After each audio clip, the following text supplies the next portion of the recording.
ডুয়ার্সের বানারহাট ব্লকের কার্তিকোড়াও হিন্দি কলেজের পাশে এয়ারফিল্ডের মাঠে দাঁড়িয়ে আছে শাবক সহ 5টি হাতি। হাতির দলটির ওপর নজর রেখেছেন বিন্নাগুড়ি বন্যপ্রাণ বিভাগের বনকর্মীরা। জানা গেছে, হলদিবাড়ি চা বাগান থেকে রেতির জঙ্গলে যাওয়ার চেষ্টা করছিল হাতির দলটি, কিন্তু দিনের আলোয় থাকায় হাতির দলটি এয়ারফিল্ডের মাঠে দাঁড়িয়ে পড়ে। এদিকে এয়ারফিল্ডের পাশে রয়েছে বানারহাট কার্তিক ওরাও হিন্দি কলেজ এবং তার এক পাশ দিয়েই বেরিয়ে গেছে জাতীয় সড়ক এবং আরেক পাশ দিয়ে রাজ্য সড়ক।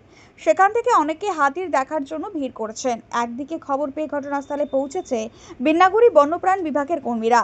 তারা হাতির দলটির উপর নজর রেখেছেন। যেহেতু এখানে চা বাগান কাজ করছে শ্রমিকেরা, তাই সন্ধ্যের পর হাতির দলটিকে জঙ্গলে ফেরানো হবে বলে বন দপ্তর সূত্রে জানা গেছে। উল্লেখ্য, মাঝে মধ্যে এই এয়ারফিল্ডের মাঠে হাতি দেখা যায়। হাতি দাঁড়িয়ে আছে। এরা হচ্ছে হলদিবাড়ি বাগান থেকে বিন্নাগুড়ি বাগানে রেতি জঙ্গলে যাওয়ার চেষ্টা করছে।